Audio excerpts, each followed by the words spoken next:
اس میں ابھی تک جو ہم نے بیان پڑھا وہ چڑیا گھر کی سیر کا پڑھا.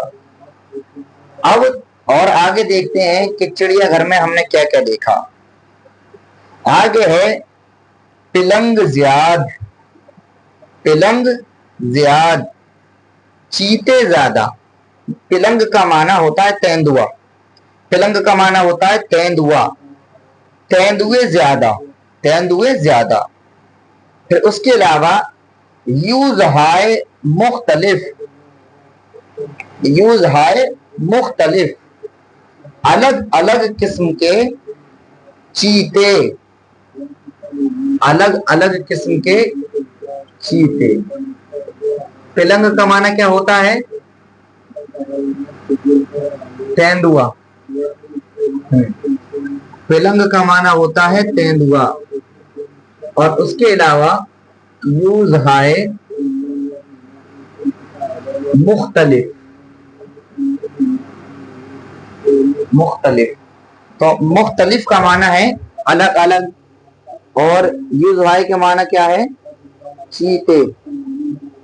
یوز ہائے کا معنی چیتے، کیونکہ یہ جمع ہے. ایک چیز کا خیال رکھیں، ایک ہوتا ہے ذوی العقول، ایک ہوتا ہے غیر ذوی العقول. ذوی العقول اور غیر ذوی العقول کس کو کہتے ہیں؟ ذوی العقول اس کو کہتے ہیں جو عقل رکھتا ہو، جو عقل رکھتا ہو. اور غیر ذوی العقول اس کو کہتے ہیں جو عقل نہ رکھتا ہو.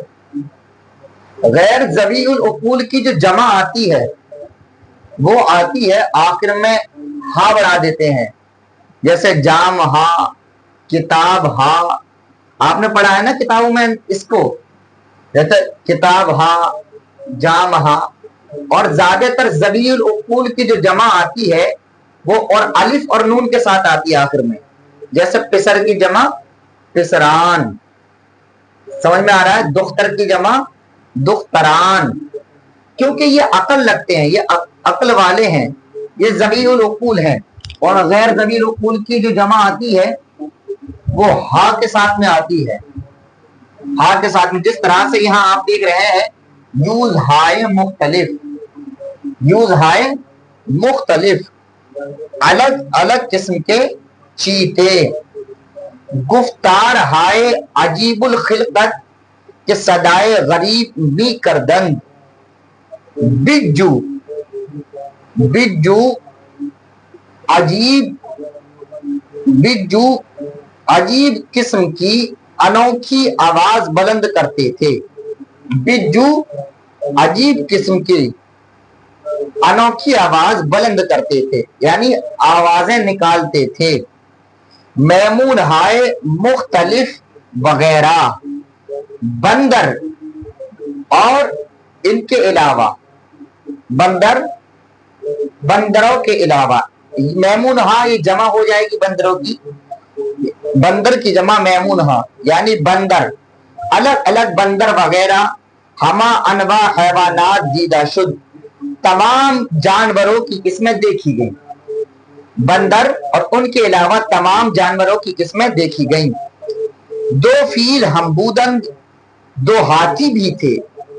یکے بسیار بزرگ کے ہندی بود، ایک بہت بڑا ہندوستان کا ہاتھی تھا.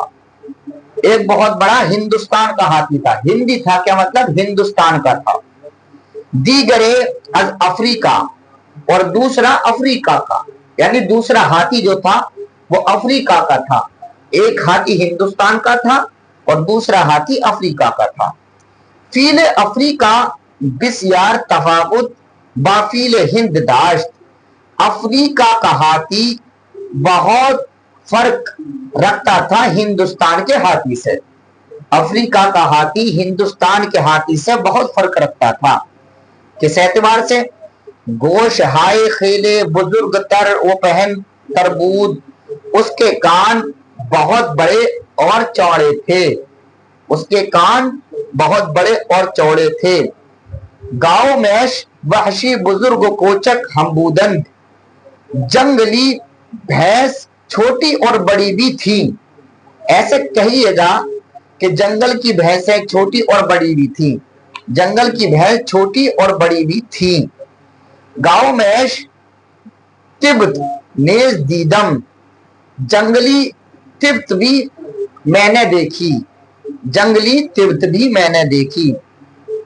अज अतरापश आ कदर पश्म आवेख ताबूत के बज़मी कशीद, उसके आसपास इस कदर बाल लटके हुए थे कि जमीन पर खिंचड़ रहे थे या जमीन पर लटक रहे थे। उसके आसपास इस कदर अतराफश, उसके अतराफ में, उसके आसपास इस कदर बाल थे कि वह जमीन पर खिंचड़ रहे थे या जमीन से लग रहे थे या जमीन पर लटक रहे थे। तर्जुमा समझ में आ रहा है? बिस्यार मुहिबूद बहुत डरावनी थी या बहुत डरावना था, बहुत डरावना था। हैवानात अजीब दीगर हम आकद्र दर आजा दीदा शुद्ध, अजीब जानवर दूसरे भी वहां मौजूद देखे गए, अजीब जानवर दूसरे भी इस कदर वहां देखे गए कि हिसाब नयामत के शुमार नहीं किए जा सकते, कि उनको गिना नहीं जा सकता। हर नौ हैवानाते के दर हर अकलीम बूद, हर किस्म के वो जानवर जो मुल्क में थे, हर किस्म के वो जानवर जो मुल्क में थे, दर आजा जमा नमूदन, तमाम उस जगह हैं, तमाम उस जगह हैं। यानी जो जानवर मुल्क में है तमाम को एक जगह इकट्ठा कर रखा है, तमाम उस जगह मौजूद हैं। लेकिन सिर्फ इतना ही नहीं, अब इतने जानवर हैं, यानी जंगली भैंसे भी हैं, और उसके अलावा अभी आपने देखा कि तरह तरह की आवाज निकालने वाले बिज्जू हैं और चीते हैं, तेंदुए हैं।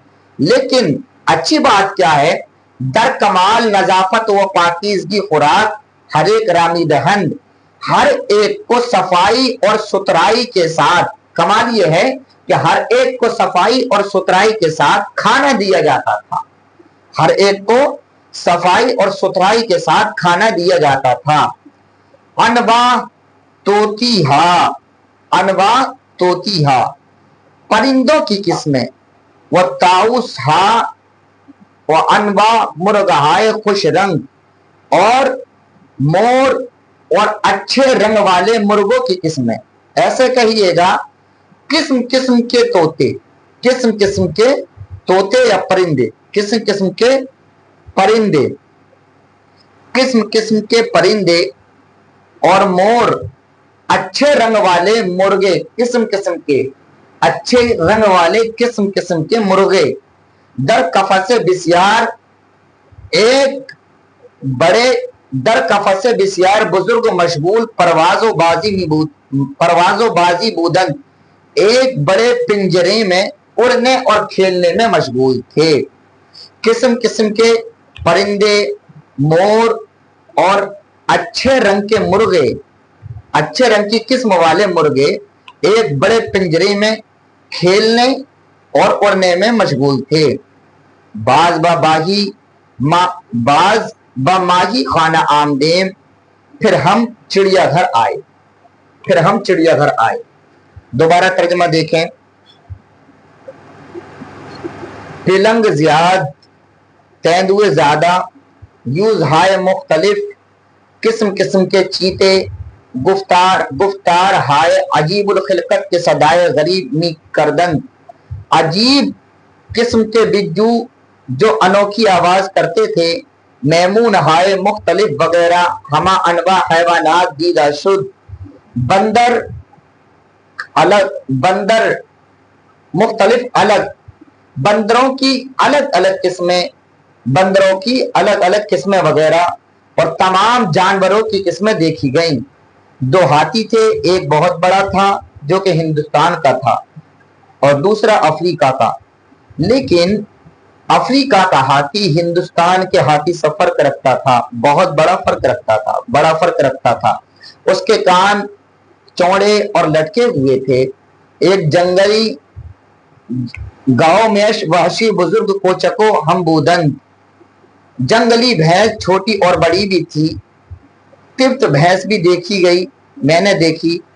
उसके आसपास में इस कदर बाल लटके हुए थे के जमीन पर खिचड़ रहे थे, बहुत डरावनी थी। हैवानात अजीब व दीगर हम आकदर आजा दीदा शुद, अजीब किस्म के जानवर इस कदर वहां मौजूद थे, यानी इस कदर वहां देखे गए कबा हिसाब नियामत के शुमार नहीं किया जा सकता। हर किस्म के जानवर जो कि मुल्क में थे तमाम उस जगह मौजूद हैं। कमाल यह है कि तमाम को सफाई और सुथराई के साथ खाना दिया जाता है। परिंदों की किस्में और मोरों की किस्में, परिंदों की किस्में और मोरों की किस्में और अच्छे रंग वाले मुर्गों की किस्में, यानी अच्छे रंग के अच्छी किस्म के मुर्गे। ऐसा तर्जुमा लगाइएगा कि अच्छी किस्म के तोते यानी परिंदे और अच्छी किस्म के मोर, अच्छी किस्म के मोर और अच्छे रंग की किस्म वाले मुर्गे एक बहुत बड़े पिंजरे में उड़ने और खेलने में मशगूल थे। फिर हम मछली घर आए, फिर हम मछली घर आए। तर्जुमा समझ में आ गया?